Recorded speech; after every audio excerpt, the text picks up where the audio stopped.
Hello, Texans for the Arts friends. It is Wednesday, and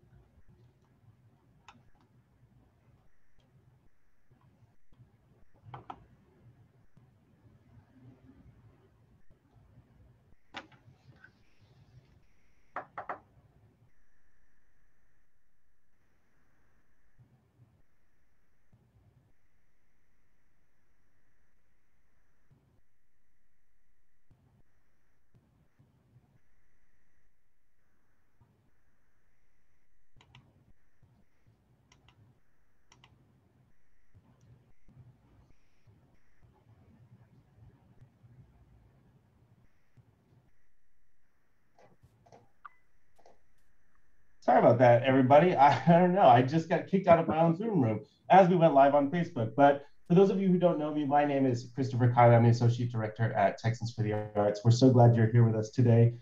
Today, I am thrilled that I have our Executive Director of the Irving Arts Center, Todd Hawkins, with us. He also happens to be a proud member of the Board of Texans for the Arts. We all know that right now there's a lot of discussions going on around the state about the best way to use the American Recovery Plan dollars that have been flowing into the state, both at the municipal level and at the state level. And today I brought Todd in to talk to us a little bit about some of what that process has looked like in Irving and to share some success stories about how some of those municipal dollars are finding their way back to the arts community. So again, sorry about that, Todd, that I got disconnected there, but thanks for being with us today, and I'll throw the floor to you. Excellent. Well, thank you. It has been a very interesting process with the American Rescue Plan dollars. I think the city of Irving was informed sometime early this year that they were going to get 54.7 million out of ARPA totally. And our city management just began to meet with, because we knew the American Rescue Plan dollars were really to replace lost tax revenue. The Irving Arts Center enjoys the great benefit of being fully funded through hotel occupancy tax. We get 15%, the full 15%.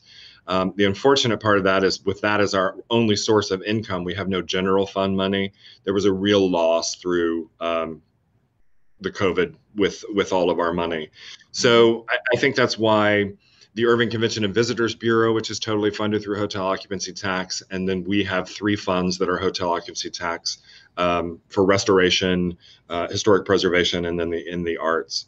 So we began to meet and wait for the legislation to come out. We've spent those great meetings trying to figure out and define what revenue meant and what loss meant and all of the legislation. And so when it really came down, we got our first, the city of Irving got its first tranche of the money, 22.7 million sometime in March.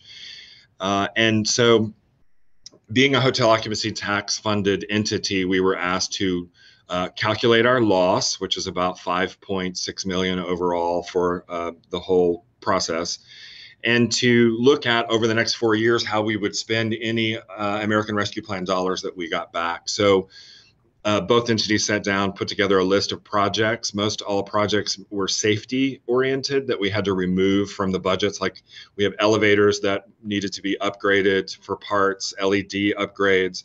And so we really put together a list of mainly focusing on those safety issues and making sure that the building and the facility stayed relevant. We also then looked past that a little bit. We run a grants program every year for local nonprofits, and we decided to throw the funding of that in as sort of our small business grant initiative that we were working with local nonprofits, arts nonprofits, to make sure that they had the funding they needed. We would have to have cut that by more than a half if we were going to just run that through the revenue that we had existing. So where it came down was the city agreed that they would pay with the first half of our American Rescue Plan dollars, the first 2 years of our requests.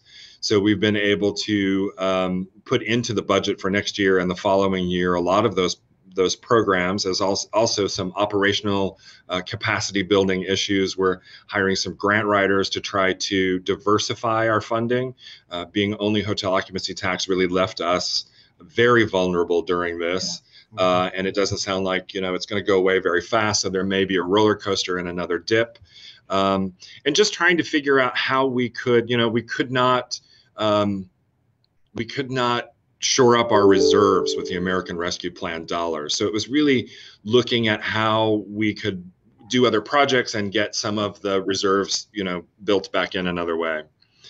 So we got the first 2 years. We've got about $2.6 million total over for the first 2 years. And then, city management is going to sit down with the Irving Convention and Visitors Bureau and the Irving Arts Center and figure out what the next 2 years look like. That the American Rescue Plan dollars have to be spent before the end of 2025. So they're just kind of looking at how we have divided all of those needs up over the next 4 years. And we'll meet again in January before the next tranche comes in to figure out what else we may need. Absolutely. Well, and I think one of the things from your message I think is great is this notion of resiliency in these funds, that you're making these investments towards a future of resiliency. And I think it's brilliant that you guys are diversifying sort of how you're bringing in revenue to the organization as well, because as you said, what I think all of us learned is just how vulnerable we are being so reliant on the hotel occupancy tax. Can you speak a little bit to where some of you had mentioned the Visitors Bureau? Can you mention where some of the other dollars went and how the advocacy that you might have had to do would have influenced how the monies were sort of distributed throughout the worthy causes that were needed? Absolutely. I think 57.4 million was the total that the city of Irving got. And I know that the Irving Convention and Visitors Bureau's request was in excess of 30 million. So I know that they have sustained quite a lot of loss. So it was really trying to get our voice in there and make sure that everyone knew the arts were also, really hurting, that we had lost that revenue, and that in order to sustain the community engagement and all of the services that we provide for the local arts organizations, we needed to be in there too. So, it's great to be invited to the table, but once you're at the table, you need to make sure that you're standing toe to toe with entities that are looked at as larger, more revenue generating than maybe the arts are. But because the legislation was written so much to replace lost tax revenue, the city management of Irving was really clear about where the priority of that was, in making sure that lost hotel occupancy tax was one of the major tax revenues that were replaced.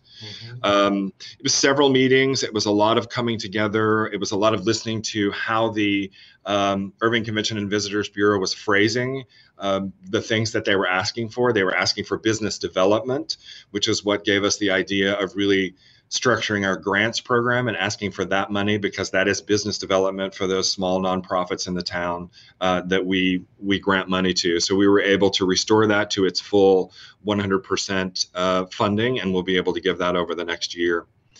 It continues to be sort of making sure that we're in front of council and talking to council members and city management about the losses that we are suffering and what would help us the most get out of that. Keeping our building safe and clean and operable was one of our number one priorities, and then looking for all of those capacity building issues that we might be able to leverage some of that money to get us a little further down the road. And I know that we've been talking with a number of different people about this issue of municipal ARPA funding. And obviously you mentioned that the first tranche has come in and that your city management will be revisiting before the second tranche of money comes in, which has to be spent by 2025. Obviously these decisions are being made in real time. A lot of them at the municipal level, probably for that first tranche, are being made or have been made. But if you were to offer, do you have any advice for arts organizations or arts communities around the state as that second tranche of money starts to come in, what they should be doing to help make the case to their city officials that it's really important that some of this money comes back to replenish the arts funding coffers? I think a city manager's first thought is to make the city whole, and however they can, and looking through all of the general fund to make sure that they make the city whole first. So I think getting in there and making the argument that, the arts are a major part of quality of life, and that, we deserve to have a place at the table and make sure that we are getting replaced as well. And that, for us, it was thinking creatively, trying to think about not just, oh, we need to have a new elevator and a new grand piano and a new this, but how do those tie to making sure that we get out of this stronger? So really making the argument that these are capacity building, and if this were to happen again in the future, we're trying to get ARPA money to cover some things that would make us more whole in the future. Mm-hmm. That makes sense. That does. That makes a lot of sense. Well, thanks. Is there anything else you'd like to add? I mean, again, very quickly here, time flies by. We're already at 4:15. But just if there's anything else you'd like to say on the subject, we're so glad to have you with us today. Well, thank you. I think just don't be afraid to ask for it, that we deserve a place at the table. Arts was very impacted since, our job is bringing people together in celebration.